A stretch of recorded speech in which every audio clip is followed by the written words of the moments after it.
Olha, Helder, não dá para falar da Sanjo sem nós começarmos em 1933, não é? Que foi quando nasceu Exatamente. esta marca icónica portuguesa. Portanto, já passou por várias aventuras, mas se calhar para darmos um bocadinho de contexto, vamos começar pelo início. Em 1933, há uma fábrica em São João da Madeira, não é? Exatamente, Que que era. decide fazer esses ténis barra sapatilhas, É. dependendo de onde somos de Portugal e como Para referimos. mim é sapatilhas, que sou do norte. Exato. Portanto, criaram esse conceito, tornou-se uma marca icónica. Conta-nos lá um bocadinho como é que isto tudo se passou. Em 1933, a Chapelaria Nacional, São João da Madeira era uma zona muito forte na chapelaria e tinha a maior fábrica de chapéus a nível nacional, que chamava-se mesmo Chapelaria Nacional, E decidiram passar de chapéus para para os ténis. pés. E até tinham, nós temos lá alguns elementos de marketing que eles usavam na altura, que é chapelaria nacional dos pés à cabeça, e tinha um mapa de Portugal com um chapéu em cima e uma sapatilha em baixo. Está Porquê? engraçado. Porque o chapéu na altura começa a entrar em desuso, já não se estavam a vender, e eles como tinham alguma maquinaria e tentaram adaptar e resolveram fazer as sapatilhas. E andaram ali uns anos a fazer algumas experiências e passado 10 ou 12 anos é construir uma fábrica mesmo só especificamente para a Sanjo. Acho que foi em 1940 e qualquer coisa que construíram a fábrica. E teve ali também muita proteção do Estado Novo na altura, não é? Na altura do Salazar também ajudou bastante e isto foi um sucesso. Também tinham as fronteiras fechadas, não entrava nada. Pois na altura ainda estávamos no Estado Novo, não é? Não se Era, podia exportar, era um bocadinho mais difícil. importar então era impossível e então era só se via Sanjo. Mas houve Até alguma inspiração de modelos internacionais? Tens ideia? Não se sabe, a história, há é muita pouca informação do que foi. Há quem diga que se inspiraram nas All-Star, há quem diga, por exemplo, tivemos uma pessoa que diz que o avô trabalhou ou que foi um dos sócios e diz que gente da All-Star teve a estagiar cá e que ficou na casa do avô da Converse dos Estados Unidos, ficou. Quem diga que foi o contrário. Ou seja, os tipos de All-Star é que copiaram a É, Sanjo. Claro. há várias histórias, não dá para ter. Portanto, podemos contar a Há história que muito- nós quisermos. Exatamente. Claramente, as All-Stars Algumas inspiraram-se. giras, algumas engraçadas, por exemplo, o Museu do Calçado, que existe mesmo ao lado da fábrica, onde era a antiga fábrica, que entretanto foi demolida.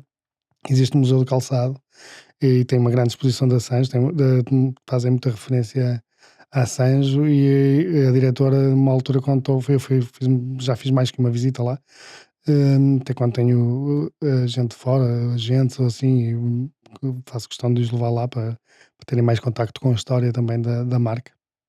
E ela conta, tem histórias que relatam as pessoas de lá que trabalharam na fábrica, aquelas mais antigas, histórias incríveis. Eu acho muito engraçado, mas um bocado triste, não é? Temos perdido essa história toda, porque na verdade aconteceu montes de coisas nessa altura.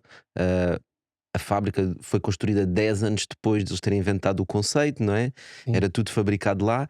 E mesmo depois, quando após 74, não sei exatamente em que ano, às tantas as coisas não começam a correr muito bem, a fábrica fecha, inclusive perdem-se os moldes que eram utilizados, não exatamente. é? E os novos donos, que ainda não eram vocês, nem sequer conseguiram recuperar os moldes. Nada.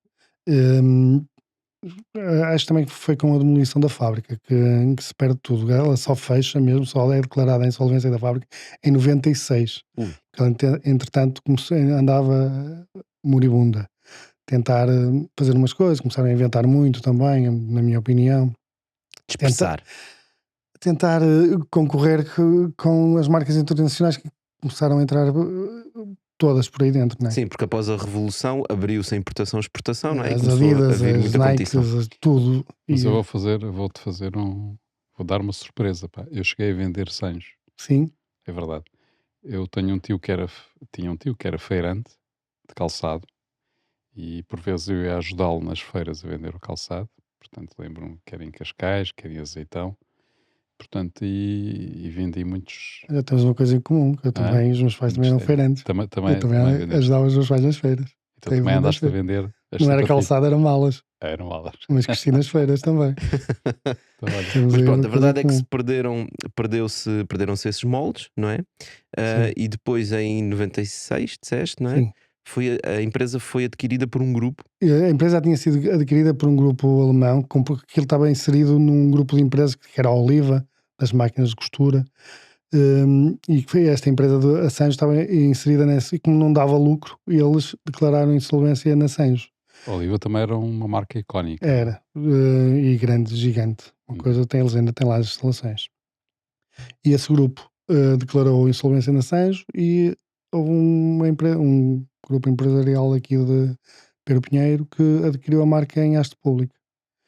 Ficou com aquilo parado e tentou relançar a marca uns anos mais tarde, 14 anos mais tarde, em 2010. Sem nada, não tinham nada, fizeram um excelente trabalho, recolheram aí nas lojas antigas, andaram a recolher alguns exemplares do que havia ainda. E A ver fotografias antigas, não é? Sim, Porque a verdade coisa. é que a Sanjo, antes de declarar falência, havia uma data de gente a utilizar a marca, inclusive jogadores de futebol, não é? Portanto, era mesmo uma marca icónica para quem não era dessa altura, que eu não era, não me lembro disso. Parece que todos os portugueses, ou quase todos os portugueses, queriam andar com os Sanjos nos pés. Eu costumo dizer, dos 50 anos para cima, há poucos homens, porque na altura as mulheres não calçavam ténis, ou sapatilhas, como a gente lhe chama. Ou pouca gente calçava, poucas. 90% eram homens que calçavam. Há poucos homens, 50 anos para cima, que não tenham uma história com Assange. Todos têm qualquer história com Assange, ou que tiveram que trabalhar as férias para comprar uns Assange, ou que o pai deu um Assange, ele estragou em 8 dias e o pai deu-lhe um castigo. Todos contam uma história, mas com carinho. Todos têm... Sabes que isso é engraçado de ver, porque isso demonstra um bocado a resiliência de uma marca, não é? Que é, na verdade, perderam-se os moldes, mas como tanta gente utilizava, nós ficámos com tantos registros, fotografias, vídeos. Nós ainda hoje ficou o componente nostálgico. Sim, mas a minha questão era mais quando depois a nova empresa tenta recuperar a marca e mesmo sem os moldes, consegue, fazendo investigação, chegar praticamente àquilo que era o Sanjo, não é? Antigamente. E portanto porque é interessante também como não passou fica o legado. tanto tempo, não é? Ou seja, tu nos anos 50 90... anos? Não, menos, porque se nos anos 90, 96, ainda tinha alguma deves coisa. ter armazéns por aí, por esse país fora, que ainda estão cheios de Sanjos antigos. Atenção que há um colecionador que tem cerca de 300 pares de Sanjo. Pronto, estás a ver. É um colecionador. É um colecionador. Mas cá tens aqueles armazéns de calçado. Que devem ter alguns, mas acho que 300 ninguém tem, só ele mesmo. Já Nós temos uns 20 ou 30, porque, por exemplo, tem muita gente que nos manda fotografias, outros têm pares antigos, novos ou semi-novos, que nos enviam e querem, e nós dizemos, escolham vá ao site, veja um par que gosta e a gente troca. Por um novo, para estarmos a criar o nosso espólio também. Nós também, quando comprámos a marca, já tinha algum espólio, algumas imagens do antigo proprietário. Quando comprámos a marca, esse espólio também veio. Ainda há muitos exemplares, que a marca também não é assim, ela fechou em 96, não é? Certo, por isso. E temos, e dá para perceber.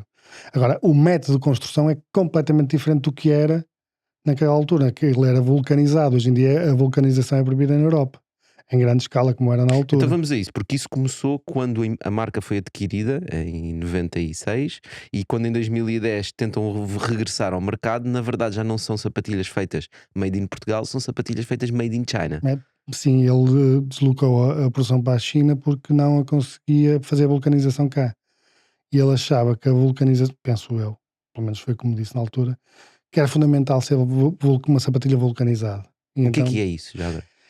A vulcanização é, enquanto esta sola é colada à gaspe, à parte de cima, à lona, é colada, um método de colagem, aquilo é a borracha meia derretida, que põe-se a lona em cima e vai a um forno cozer, e vulcaniza a borracha à lona. Ou seja, a adesão é muito maior. E até fica mais imperfeito, porque vê-se restos de lona, de borracha a sair, fica bem mais imperfeito. Mais rústico. Sim, só que aquilo acho que é altamente poluente e foi proibido na Europa toda a vulcanização.